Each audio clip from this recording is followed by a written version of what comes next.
Hello. Can you guys see me? Let me see. Let's see if we are on Twitter. Man, these ads. Oh boy. We need ad-free platforms, you guys. Ad-free platforms. All right. Who do we have? I'm just making sure.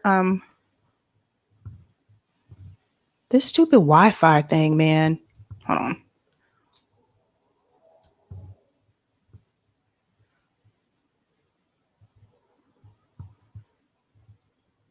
Can you guys see me okay? For some reason on Twitter, it looks fuzzy. Okay, you guys can see me. All right, cool. Can you guys see me okay? Uh-oh. Why did I just hear my voice again? On Twitter, it looks fuzzy. Oh, that's Twitter. I don't know why it looks fuzzy on Twitter. Oh, well. As long as it doesn't look fuzzy on YouTube. I just hope I didn't come across fuzzy, you guys. But everybody can see me, so that's good. I don't think I look fuzzy. Let's check in one more thing. I don't know what that was. I don't know why I did that. Let's make sure I'm not. I don't know why it looks like that.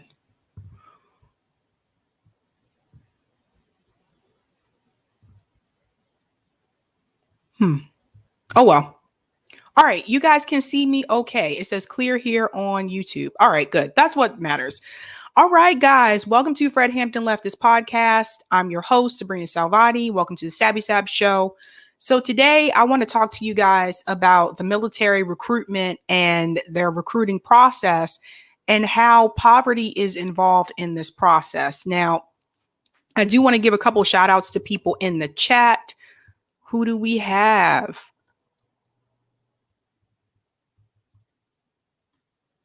Oh. Hey, Radical Leftist Agenda. Long time no see. I just saw you a couple minutes ago. See who else we got here. I sincerely hope I'm in high definition. Okay, I am in high definition. All right. Who else do we have? Hello, Holly. All right, cool. All right. I don't know. I think it's just my phone. All right, guys. Cool. So I'm going to tell you guys a little personal story about why I am anti-imperialist. Some of you guys probably do know this, but I did grow up in a military family. That's actually what made me anti-imperialist. And I have been very much against war ever since I was a kid, mainly because I just never thought war was it was a good thing to go over to other countries and to kill people, especially innocent people, and for what, right? But also because I saw the effects of war on soldiers when they came back from war. I saw the effects on, their children, my friends. As a military kid, I saw the effects on their spouses as well. So it does take a toll on people. Jonathan, my dad was Army. So as a lot of you may know, usually when these conflicts happen, Army is usually the first to go. So yeah, Draft Tulsi said, okay, but Bernie voted for every war. Yeah. Well, except for the Iraq war, I believe, but I get your point. But anyway, to make a long story short, oftentimes people have asked me, like, why do you think people even join the military? Why would someone want to do that? And there are a couple of reasons for that. I have a short video I want to show you really quick that tells you exactly how the military goes about recruiting certain types of people and why they have such an effective strategy. But the other reason that I can tell you right now is because of the benefits that they offer. So I just got finished doing a Medicare for All, the March for Medicare for All live stream, talking about the marches that are happening within 8 days, if you don't count today. And one of the pros of joining the military is having TRICARE as your insurance provider, because TRICARE pays for pretty much everything. So because of that, growing up, I never had to pay a copay. I didn't realize what a copay was until I was off of my parents' insurance. And that was like late college, right? So that's one of the big pros. And to tie that back to Medicare for All, you shouldn't have to work for the military industrial complex to have health care in this country, to not have to worry about copays, to not have to worry about these deductibles. That's just how I feel about that. And if they can offer that type of insurance to people who are military soldiers or work for the military, they can offer that to people who do not work in the military. That's just how I feel about it. So that's one of the benefits. Another benefit is you get to travel, which is true. They'll tell you, you get to see the world, right? So those are two pros. And there's the GI Bill. They can pay for your schooling if you decide you want to take classes in college. And then also to go along with all that is housing. If you're on military base, you don't have to pay for housing. I forget what it's called. I think it's called BAQ that they give soldiers, which is basically like a housing allowance. So that can be given to soldiers that live off base, right? Military soldiers can also go and buy a car and not have to pay anything, not have to put anything down because they work in the military. Same thing when you're buying a house, like military soldiers can get what's called a VA loan, Veteran Affairs loan, where they don't have to put any money down. All of those things sound very attractive and appealing to anyone who does not already have those things or feel that because of the environment or the situation that they are in their life, they may not be able to get those things unless they join the military. But they have a very effective recruiting strategy. And I want to play a short video for you. It's called The U.S. Military's Shady Recruitment Practices. So I'm going to share this. Share my screen. Go to Chrome. Share audio would be a really good thing. All right, so here we go. So, how does the world's largest military entice the next generation of soldiers? Well, these days, it seems to be with cartoons that appropriate inclusive language, video games, and taking advantage of those in poverty. Let's start with the video games. I'm sure you're all familiar with Twitch. If somehow you're not, Twitch is the largest live streaming platform in operation right now. They bring in insane numbers of both streamers and viewers, averaging roughly 3 million concurrent viewers at any given time, who watch a total of around 500 million hours of content per week. That's a huge audience, and a lot of time spent on individual streams, which can run for hours. As far as demographics go, the audience skews young and male, with about 65% of viewers being male, 41% between the ages of 16 and 24, and 73% between the ages of 16 and 34.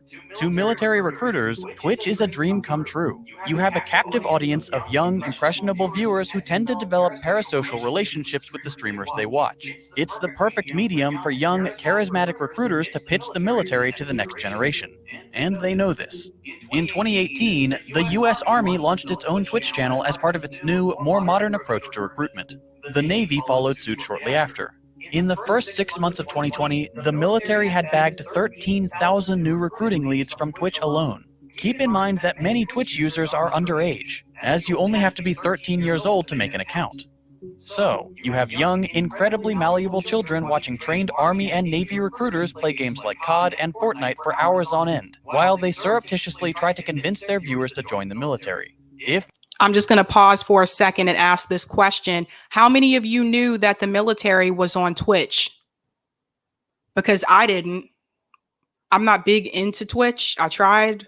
So this is really important, you guys, because this is a platform that a lot of younger people use. So just think about the ways that the tools that they're using to try to recruit people. this sounds incredibly shady and predatory, that's because it is. And it gets worse.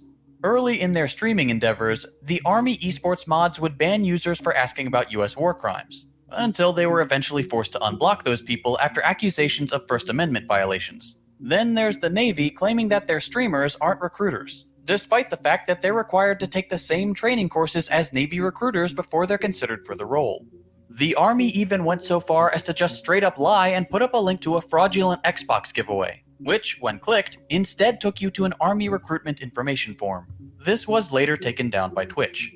Hassan Piker, one of the most popular leftist streamers, rightly accused these recruitment practices as being predatory. Shout out to Hassan, by the way. Thanks for boosting my videos. You should all go watch him if you don't already. Now, Twitch is just one cog in the modern military recruitment machine. Another shameful practice is specifically targeting poor students who have few opportunities.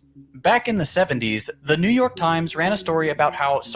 And I'm going to pause here because this method right here that they're talking about, targeting poor students, this is the method that I knew about for a long time. So listen to what they say here. Sergeant Hard Times is the best recruiter in the world, rightly pointing out the fact that in times of economic precarity, people are driven to latch on to whatever opportunities they can find. This is still very much the case today. When job or life prospects are lacking, recruiters can weaponize that fear and uncertainty to press young people into service. One recent program offers the perfect example of how the military targets those in precarious conditions. In what's been dubbed Focus 22, the Pentagon has selected 22 cities which have large Black and Latino populations. Recruiters descend on these cities like buzzards, stationing themselves in schools and public places to try to ensnare as many young people as possible. Some cities, like Baltimore, have allowed the military to install their March to Success software on all the city's public computers. This software is meant to look like a study aid, but it also collects user data so that recruiters can track down anyone who uses it. If keeping a database of a city's young people sounds bad, just wait till you hear about the Jammers database.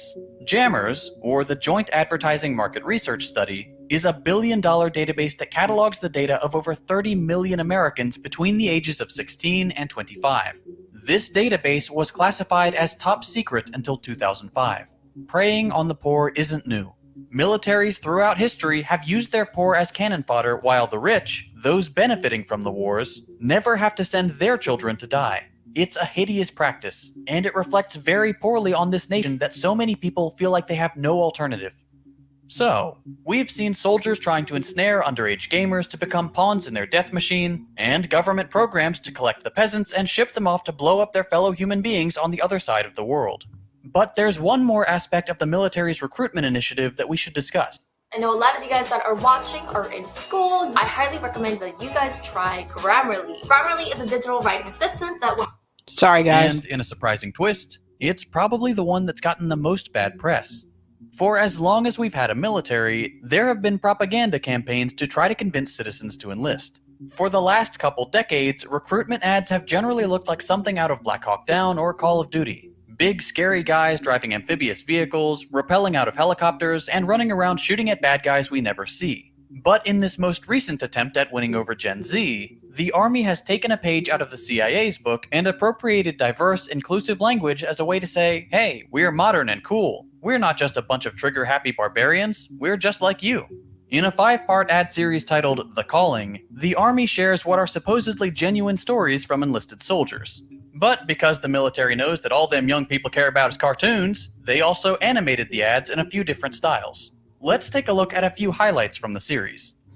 One time, I snuck out and stayed 3 days at a friend's place.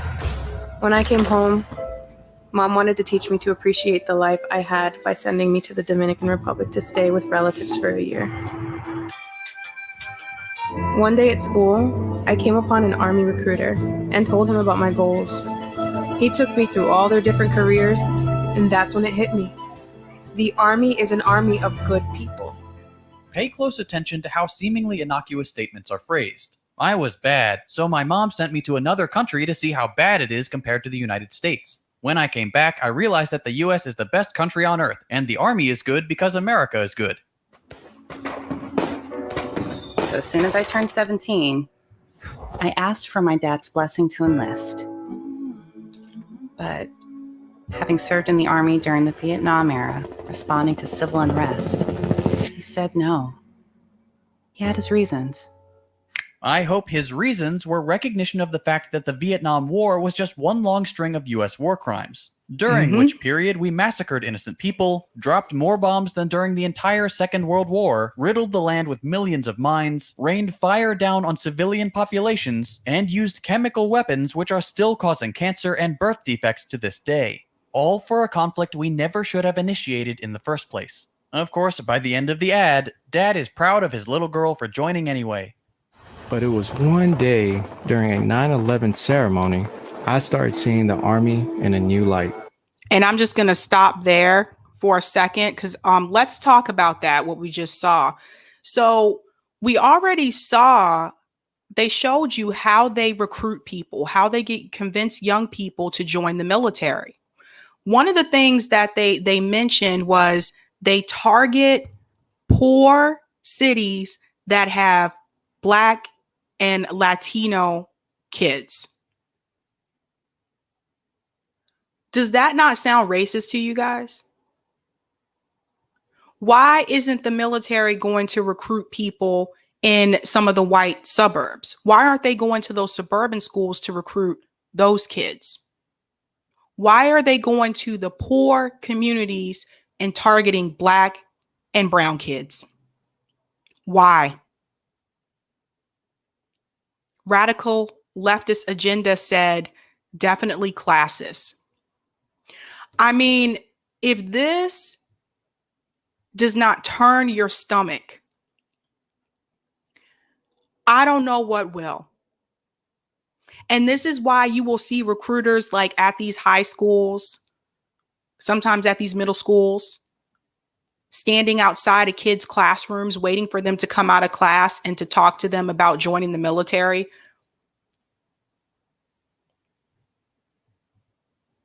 Joe Zumi, yeah, when I was an Army medic 20 years ago, most of my fellow soldiers were Black and brown folk. Plenty of poor white kids, but we were in the minority. So I can tell you about my experience growing up in a military family. A lot of times when people think about the military, or actually a lot of times when conservatives think about this, they have this image of like this, American born bred country home guy with his gun and his uniform, and he's patriotic. That's actually not what the military looks like. The US military is actually very diverse. You have soldiers from not only all over the country, but you have soldiers from other countries that are also in the military. I remember going to school and I had classmates and friends, and like their parents were from Guam or Puerto Rico. So the military itself is very diverse, but the fact that they actually target Black and brown kids in poor neighborhoods is very disturbing, because those are the people that they are sending to go and fight and possibly die for their country. And they're not doing that to the white kids in the suburban schools. Phenomenal Mysticism says it's racist and classist. Absolutely. Absolutely.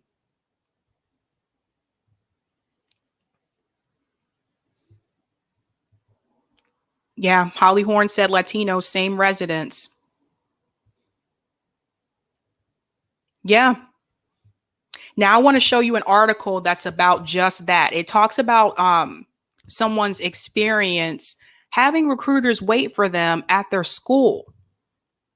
And they can be persistent.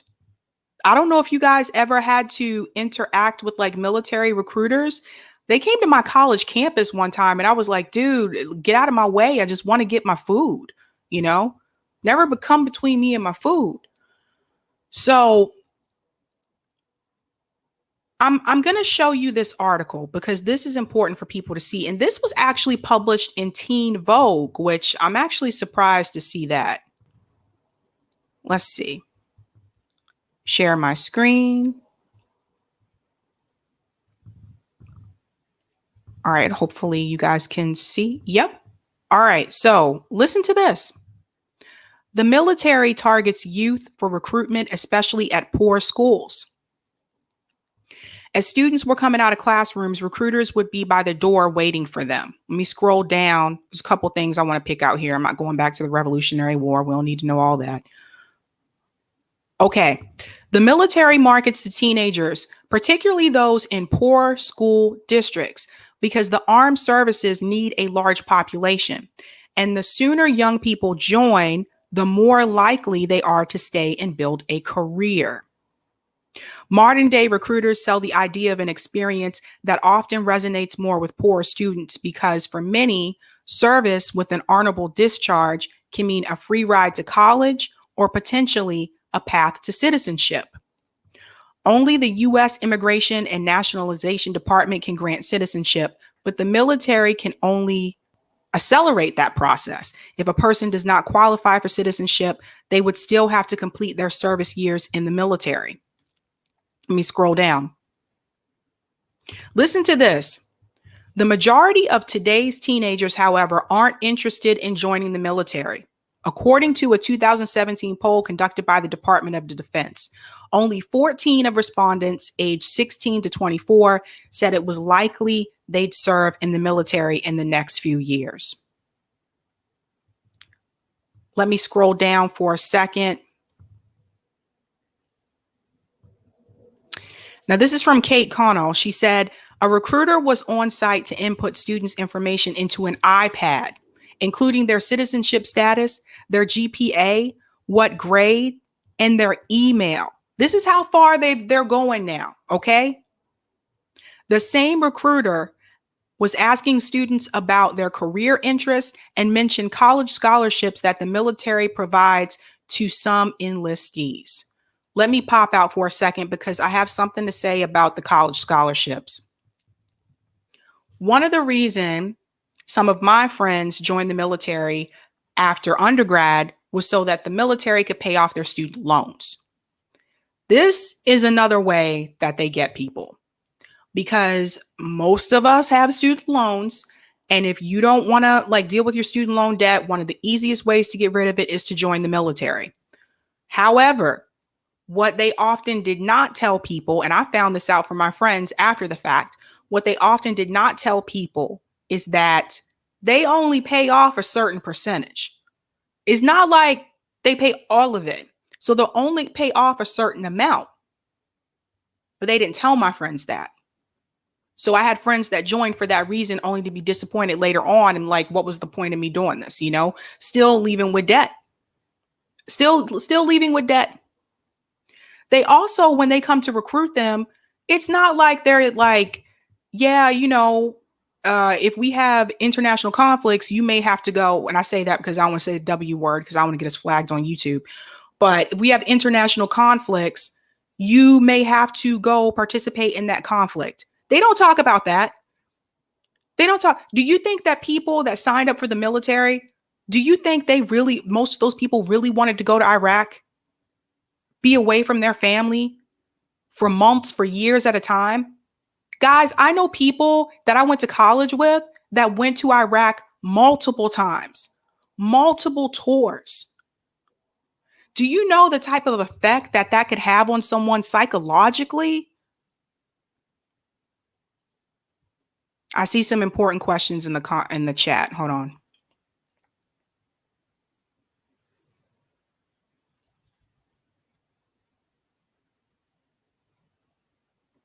James Root brought up an interesting point. This is partly why we moved to a higher property tax area in Wisconsin, so my kid could go to a school where Army recruiters would never dare enter. LOL. Even James, no. It's sickening that they're targeting the kids from the poor communities, Black and brown kids from these poor communities. Because they know if they go to the white communities, if they go to the white suburbs, they know that they're going to have a difficult time trying to convince those kids because a lot of those kids, their parents probably already have college funds and everything set up for them. So the benefits that the military is offering them, the healthcare, traveling, housing allowance, that don't really matter to them. They don't really need it. And so now that I say that, does that mean that the military is essentially sending black and brown kids to die? Could be an exaggeration, but it could not. Go into the comments in the chat.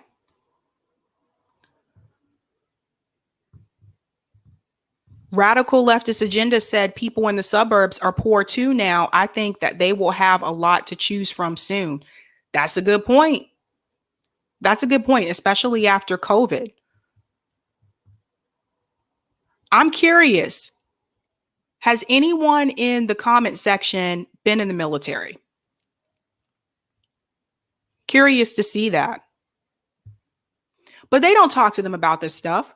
When they show them recruiting videos, they don't show them what, the stuff that happened in Vietnam. They don't show them innocent kids being killed. That'd be one heck of a recruiting video, by the way. We'll see how many people sign up for that. Jen W said, my ex's little brother went to the first Gulf War and he was never the same, mentally or physically. Yeah. Again, like I've seen it. What you guys have to imagine is imagine going to sleep at night and it like closing your eyes and then boom. I can't say the B word on here either. Just goes off. You don't know when it's going to happen, but at some point during the day or night is going to happen. Imagine going through that for weeks and months, maybe a year or so at a time. And then you live through all that. And then you're sent back home to the States and you're basically told, go back to your family, report to duty on Monday, like everything is normal. How do you go back to normal after that? How do you go back to sleeping in your own bed? How do you go from sleeping on the ground for all those months to sleeping in your own bed where there's peace and quiet? How do you do that? I had a teacher when I was in elementary school. He was in the Vietnam War. He had PTSD. We didn't know that at first. One day, one of my classmates was trying to scare another classmate. We used to do pranks with people all the time. We were kids. And we used to do this thing where you would take the heaviest textbook that you had and just drop it on the floor, right? It's supposed to scare you. Well, my classmate did that. And it not only scared my other classmate, but my teacher jumped on the ground and said, everybody get down, everybody get down. And we were like, what is happening? Got to understand, I was in elementary school. I didn't know what was going on. And it wasn't until later on, the principal came and told us, you guys cannot do that because Mr. So-and-so has PTSD. He was in the Vietnam War. That was the first time I ever heard of PTSD. That's the type of effect it can have on people. Kyle said the military can afford to promise benefits because they know like half the people they promise these benefits to will die before they can get to use them. It's a shame, isn't it, Kyle? It's an absolute shame.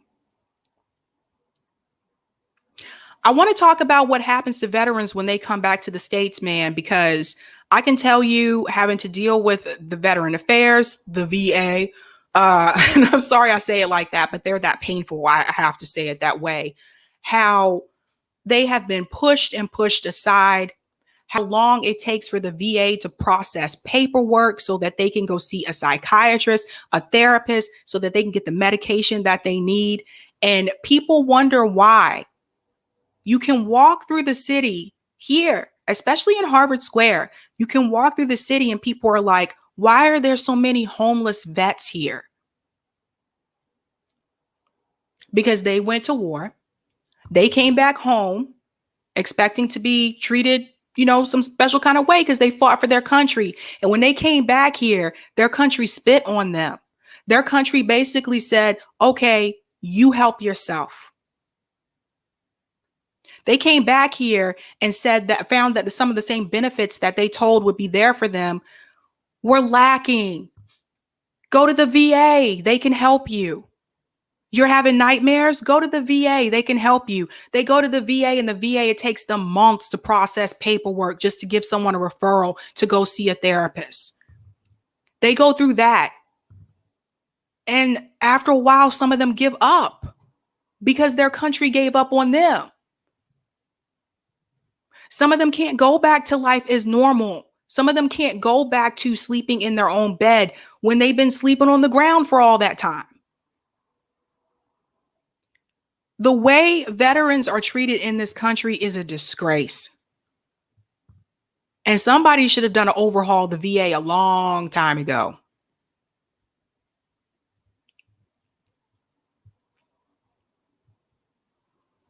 Quaker Socialist said, if you haven't hit the thumbs up, support Sabby Sab's excellent content today. Oh, support Sabby on Ko-fi, search FLO Network. Yeah, good. Thank you for mentioning that, Quaker Socialist.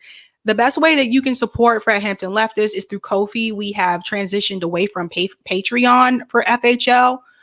So the Ko-fi description is at the bottom of the screen. It's ko-fi.com/FHL network. And you can buy us a Ko-fi. We have moved away from Patreon because Patreon charges fees and Ko-fi does not. Yes, Frank and Kitten, it's a disgrace how the government treats veterans. Absolutely. So when we talk about this recruitment process, they're selling these kids a bag of goods, man. They're selling these kids like, oh, you're going to get all these benefits. You're going to get to do all this stuff. You get to travel. And let me tell you, if you're a kid and you're growing up like in the inner city and you've never left the state, let alone the country, if somebody comes to you and says you get to travel, you get to see the world, that's exciting. That's a selling point. Hell, it's not like they come to you and say, hey, you might die.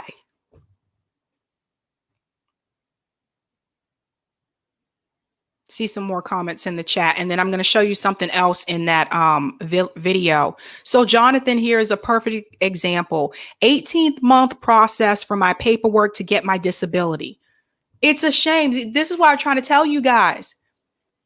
That's almost 2 years. What was Jonathan supposed to do in the meantime? That's the VA, man. That is the VA for you. I'm telling you, when I used to work in like healthcare, the one entity I hated contacting was the VA because I knew I was going to be on hold with them forever. And I knew they would never do what they needed to do in a timely fashion.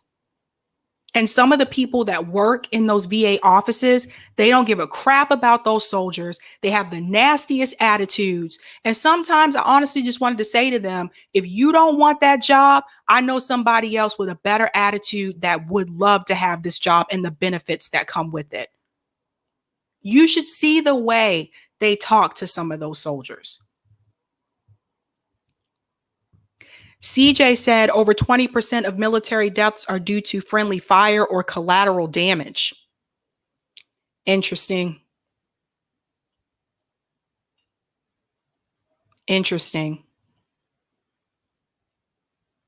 Some people were asking me before too, who is more likely to go to conflict? Like when these conflicts break out internationally, from what I've seen, the Army is usually the first to go. They're usually the first to be sent out. Can't speak much for the Coast Guard. Coast Guard is like its own different thing. FrankyB said the military brainwashes you to believe those services are for the weak.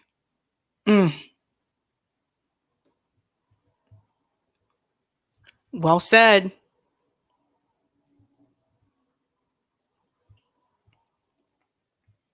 James said, it's not that we can't do these things, Sabs. It's that we choose not to. There you go.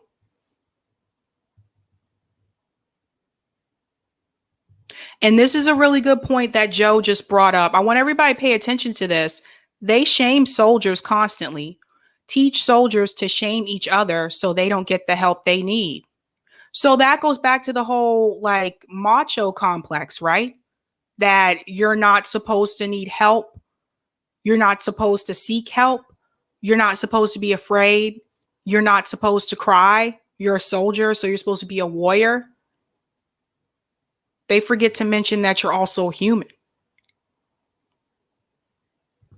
Giovanni, there are a lot of homeless veterans in Boston near Boston Medical Center. Yes, I see them every time I go. Yep, most of them probably from Iraq and Afghanistan. This country sucks.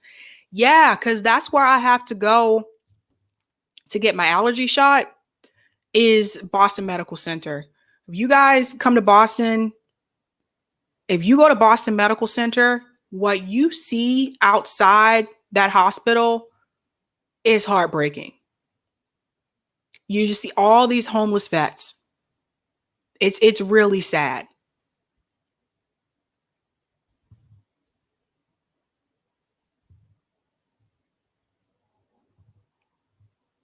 Yeah, Jen, the military industrial complex runs the country. Shame on anyone that buys stocks in these companies. Weapons should not be for profit. And here's the thing, Jen just brought up a good point. You could be supporting the military industrial complex and not realize it. Not even realize it. It could be your employer that you work for that really, in your mind, has nothing to do with the military. But they could, and you just don't realize it. Someone mentioned this to me about Honeywell, that if you support Honeywell, you're supporting the military industrial complex.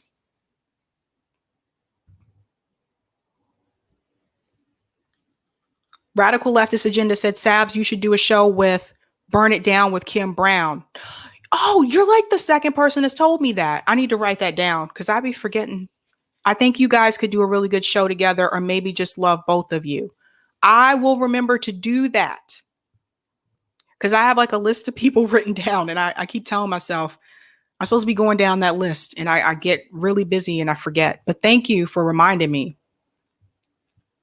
Gary said, as usual, the war in drugs muddies the homeless veteran dilemma. Yep. All right, so I'm going to show you a little bit more about that video. Now, this one is really interesting because this goes into 9/11. And if you remember back then how people felt about the government during 9/11, that was when some people all of a sudden got this huge patriotic like flavor or whatever because of what happened at 9/11. And there were a lot of people that supported that conflict. I knew people who supported that conflict. So I'm going to show you, this was another one, how they use 9/11 to recruit people. So check this out. Oh, I got to take this comment down first. Okay, so let me share my screen. It's how they use 9/11. You guys, oh my gosh. This is so sad. These people are so sad. Okay. Over 3,000 students lined the walls and the balconies of my school. My whole community was there, including firefighters and service members from every military branch. Oh, sorry. I think it's like right there. And the right there. Of course, by the end of the ad, Dad is proud of his little girl for joining anyway. But it was one day during a 9/11 ceremony, I started seeing the Army in a new light. Over 3,000 students lined the walls and the balconies of my school. My whole community was there, including firefighters and service members from every military branch.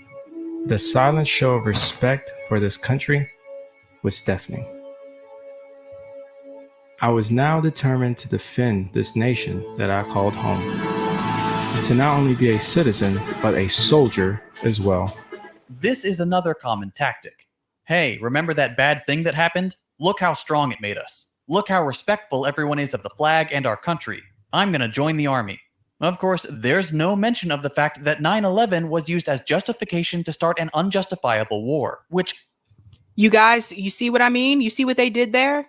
You see how they used 9/11 to recruit people? Now listen to this part. claimed over 1 million lives, destabilized an entire region for decades, and dragged on for so long that Americans who enlisted back then have now been able to watch their children go off to murder the children of the people they didn't manage to kill. The US military-industrial complex is very skilled at using the symbology of the flag as a way to deflect blame, promote a victim complex, and play up the American exceptionalism myth all at the same time. For many people, this kind of ad can be quite effective. But the one that got the most attention, and we'll explore why afterwards, I need to find the best way to learn math and science. Sorry, guys. The ads, man. Is this one. This is the story of a soldier who operates your nation's Patriot missile defense systems.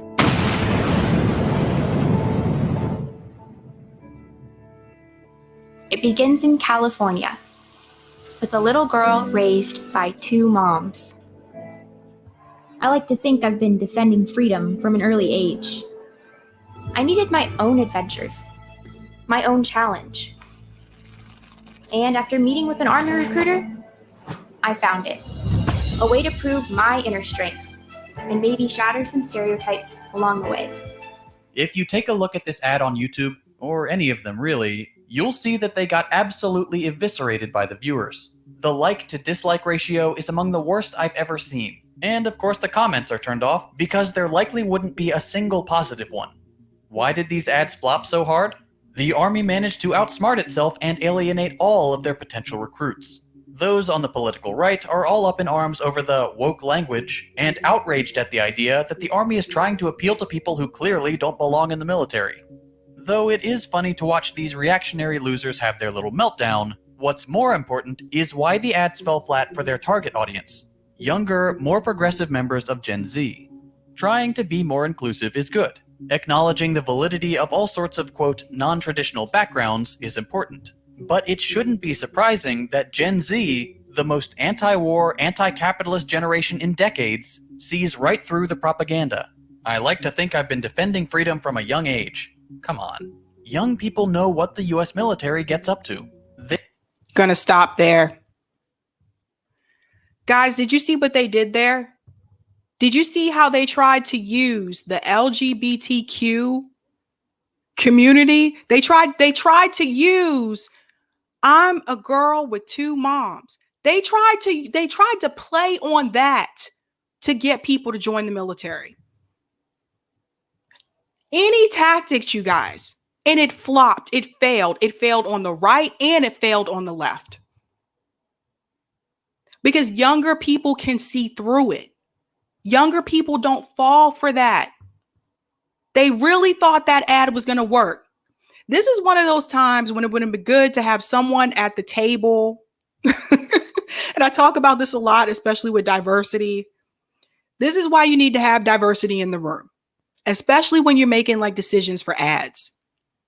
Because you really needed to have that one person raise their hand and say, hold up, wait a minute. This is not going to be a good idea. People are going to be able to see right through what you're trying to do, that you're trying to pander to us. This is what they do. It's no different than Cadillac and Nike and all these other companies that try to pander to Black people during Black Lives Matter movement. We see right through it. You're not fooling us. I'm going to get to some of the comments because I know a couple came up. Frank and Kitten made a really good comment. Someone made a great point about how will we ever have free college because many join the military for that reason alone. That's a good point. You're right. That is exactly why some people join. Phenomenal Mysticism said, ads like these really reveal the stupidity of the military. I'm telling you guys, like, who is at the table when they come up with these ideas for these ads? Who is sitting at the table that says, yes, that's okay, let's go with that? Not young people. Because if you had a young person at that table, they would have told you, like, yeah, man, my generation is not going to be feeling that. We see exactly what you're trying to do.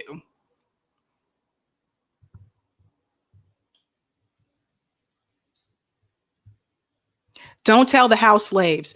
The establishment has manipulated gays forever. RuPaul fracks for gas. Ellen whitewashed Bush. Wow. Wow, man.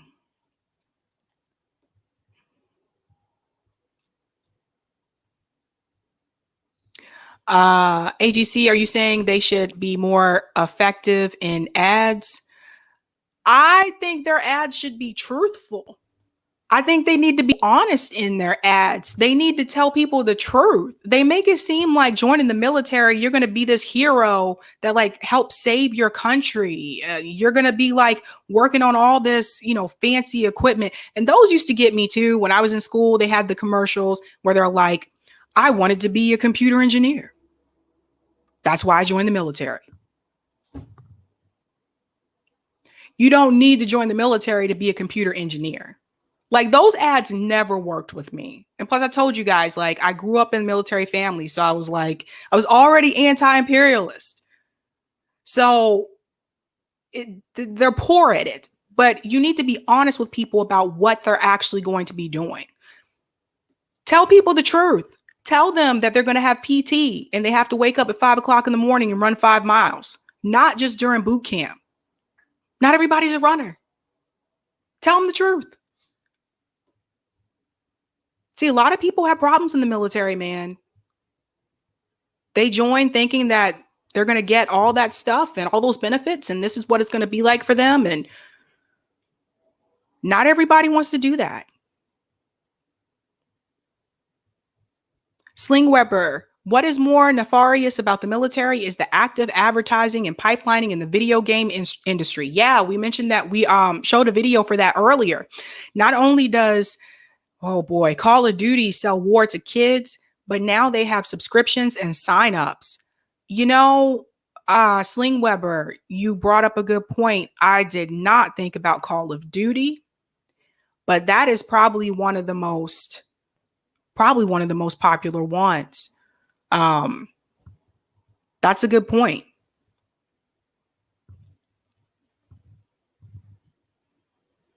Go into the comments in the chat. They may have to settle for an army of robots at this rate. And that's from Where Pilgrim. Yeah, man, I told you guys, like I work with, college students. They are not feeling going into the military. Like people are talking about this now. They're like, oh, their numbers are declining. Yeah. Because younger people today, they know what the military is all about. And another thing that you have to understand too, one of the biggest polluters in the world is the military. One of the biggest polluters. So a lot of younger people are really strong advocates for climate change. You think they don't know that the military causes a lot of the pollution?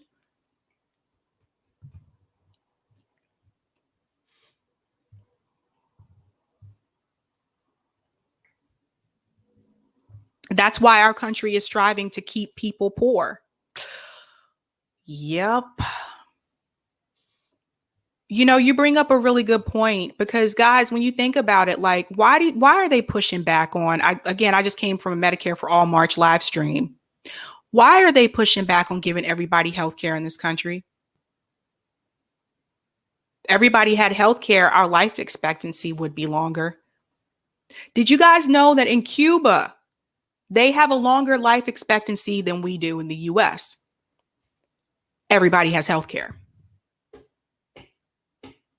You go to some of these European countries, same thing. Longer life expectancy. Everybody has healthcare. Something to think about. Just call me toast, plain toast. Yeah, I just learned that the military is like one of the biggest polluters in the world. Props for mentioning it, Sabby. Yeah, man. Like they're seriously like polluting. Nobody on the Dems and the Republicans, neither one of them want to admit this. This is why I was telling people it didn't really matter if we got Biden or Trump. It doesn't matter, especially when you're talking about climate change. Everybody was upset. They're like, well, Trump says climate change isn't real. Okay, Joe Biden, he didn't say climate change isn't real, but he's not pushing for climate change either. Joe Biden still wants to do fracking. Get out of here. They want to keep funding the military industrial complex. Both parties are doing that. They are continuing to pollute the environment. Both parties. It's a mess.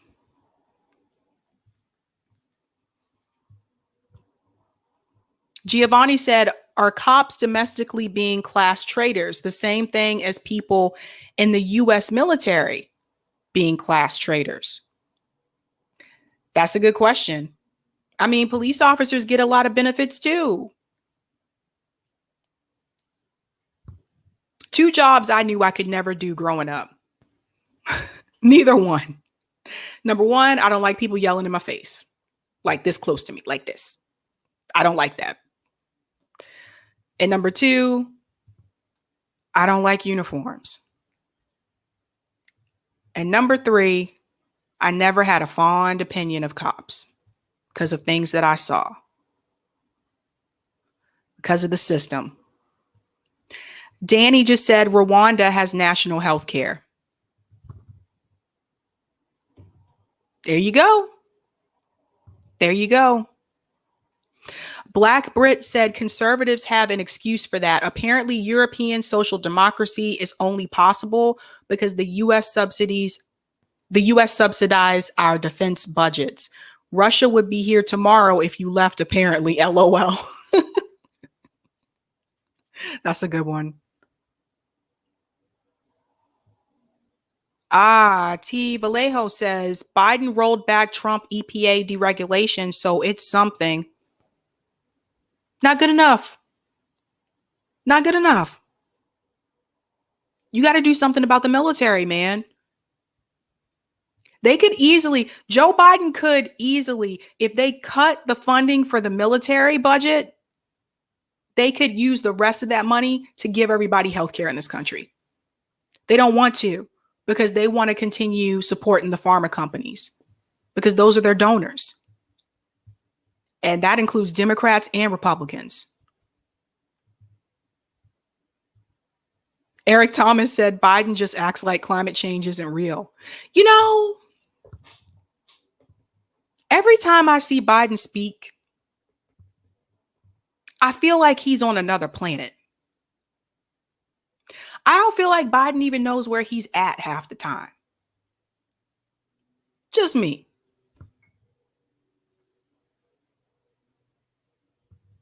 Valerie said, our oligarchy must keep us poor, sick, and fighting each other. Yeah, and this is why they played that red game, blue game with us. This is why they want to continue to have Republicans and Democrats fighting against each other. So if we're continuing to fight against each other, we're not paying attention to the fact that the real problem is the wealth problem in this country. We're not paying attention to that. We're distracted.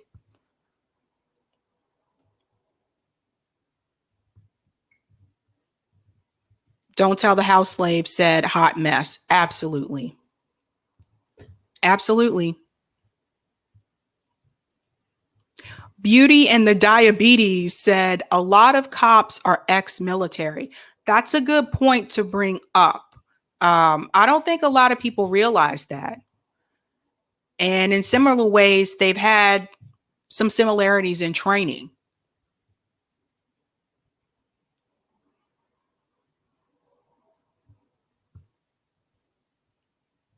They couldn't even cut the military budget by 10% when the dictator Trump was in office. That bloated military budget, man. Who are we fighting? I mean, you would think that we're fighting someone every day. No, we just go around and we do drone strikes on other countries.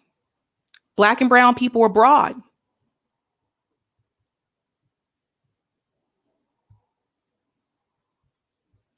Alan, thank you, Sabs, for threading this all together. It's so needed. Oh, thank you, Alan. So I am about to wrap this up at 5 o'clock, but I like to talk about solutions, not just the problems. So what is the solution to all this? Don't join the military. Just don't. Don't join the military. If you know people thinking about joining it, try to convince them otherwise.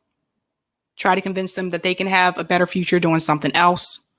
Because here's the thing, guys, like, as long as we still have people joining the military, that just gives the United States government more excuse to keep funding the military budget. We have the soldiers, we have the equipment, so we have to increase the funding so that all of these soldiers, everybody in the military, can do their job. It's the same thing I say with Amazon. You want to shut Jeff Bezos down? Stop ordering from Amazon. It's that simple. Imagine if half of the people who have Amazon Prime called Amazon and said, I'm canceling my Prime subscription. Imagine how powerful that would be. I should tweet that out. You guys should let's share that with people. Seriously, imagine how powerful that would be if half of the people that had Amazon Prime called Amazon and said, cancel my Prime subscription.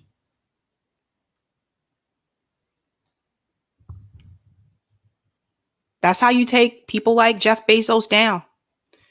If you continue to order from Amazon, he's just going to continue doing what he's doing, and he'll continue to become richer and richer. Miss G.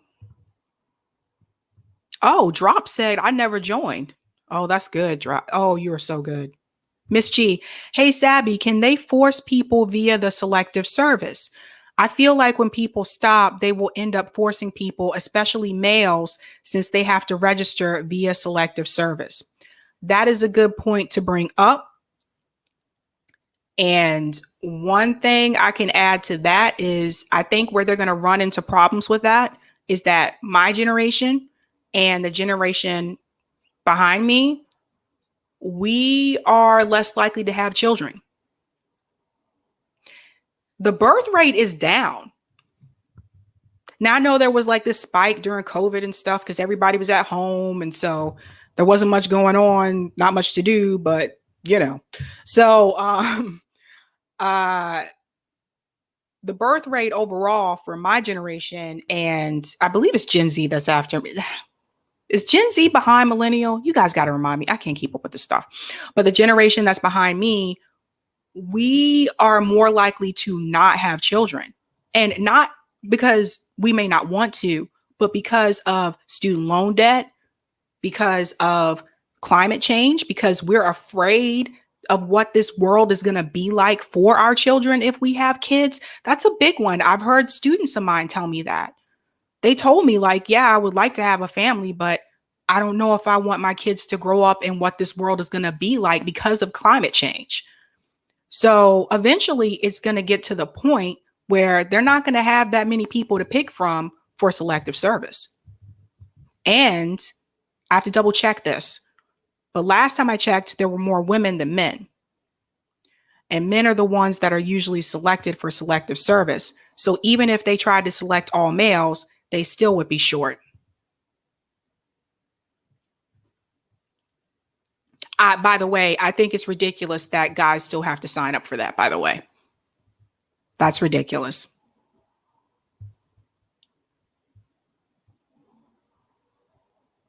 Just call me toast, plain toast. Food insecurity, housing insecurity, medical insecurity. Yeah, have kids, that'll improve things. Exactly. So, listen, guys, the generation ahead of me, are they boomers? I don't know. Anyway, the generation that I'm millennial, so the generation ahead of me, they are going to be in for a shock because, like I said, the birth rate is declining.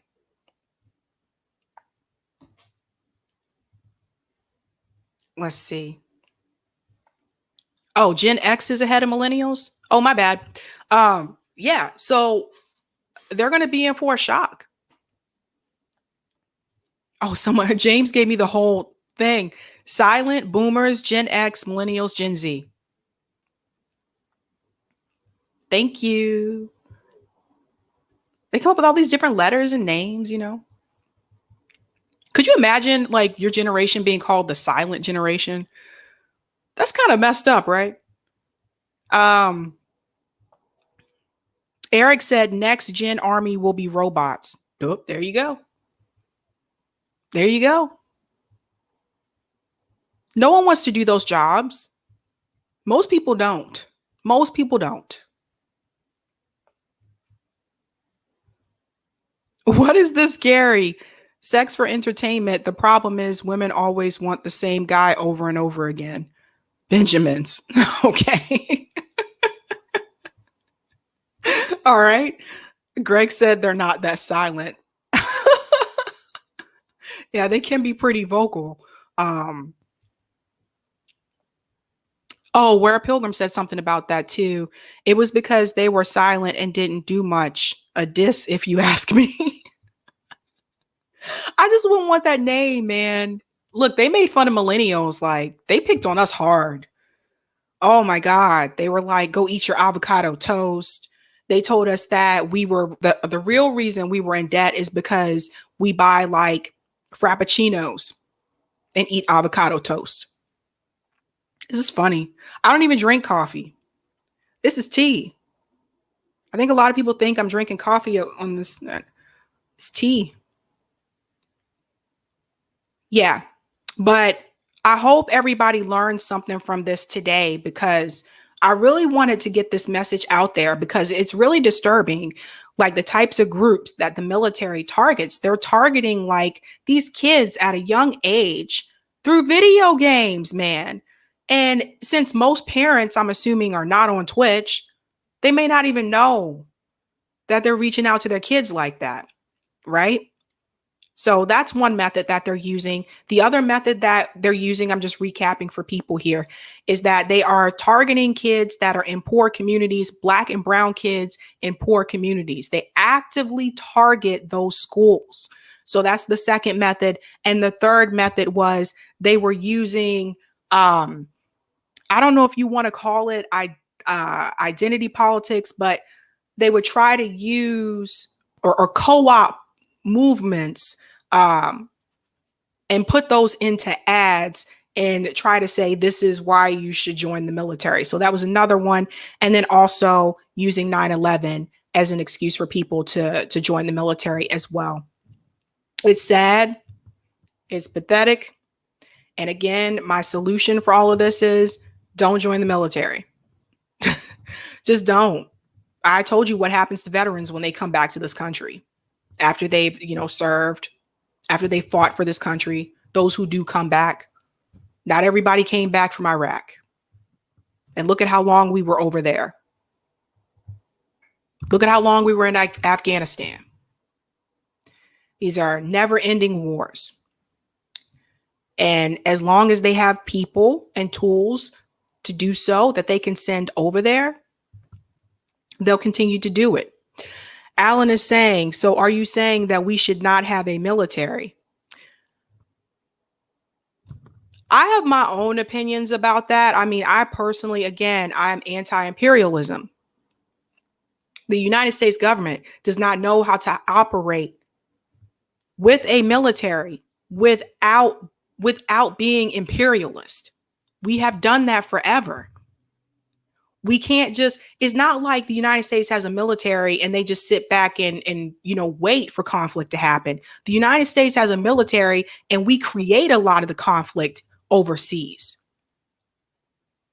Obama was dropping drones on brown and Black kids abroad to the point where it was ridiculous. And this is why I tell you, it doesn't matter who we have in office. It doesn't matter if it's a Democrat. It doesn't matter if it's a Republican. They're all warmongers. This is what they do. There are places that don't have a military, though. I think Costa Rica doesn't have one. I have to double check. But that's the thing.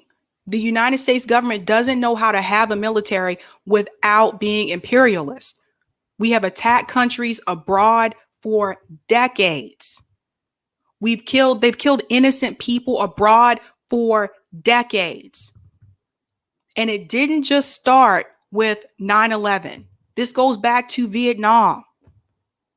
Even further back than that.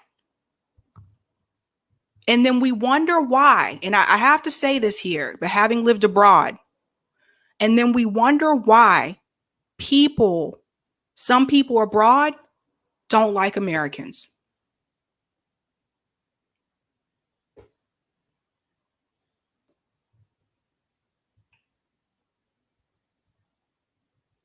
Some of these comments are funny. Eric Thomas said, cut U.S. military 99%. James said, I say we can still have a military, but it needs to be scaled way back. I felt that, James. Way back. Aha, I was right. Costa Rica does not have a military.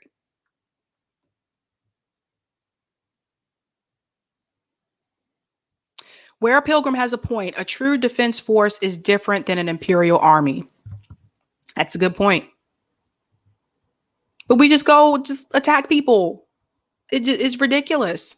And kill innocent people, innocent children.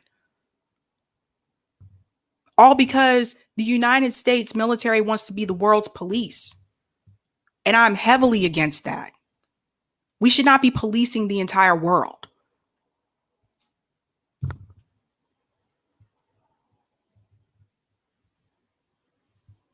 Looney by Nature said only a small defense military station in the U.S.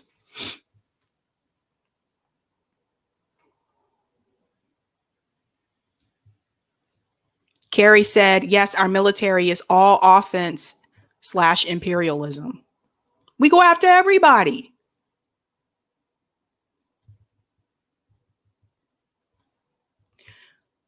My advice to everyone is, if you have the opportunity to do so, is to talk to people who have lived in some of these countries that we have interfered in. Talk to people who have grown up in Iraq, Afghanistan, Libya, Syria. Talk to some of those people. Because you might be surprised by some of the things that they tell you that they've experienced by the hands of the United States military. All right, one more question, then I got a jet. Don't tell the house slave. Sabby, did you get a chance to ask your dad why he moved your family back to the U.S.? The military. Another reason why I dislike the military. So the way it works, like when you're in the military, you're stationed for a certain amount of time wherever they send you. And after that time is up, they send you somewhere else. Sometimes I wonder what would have happened if I stayed in Germany and I did not come back to the United States. I know one thing, I wouldn't have had student loans. Could have went to college in Germany for free. So that's one thing that is known. But it is what it is.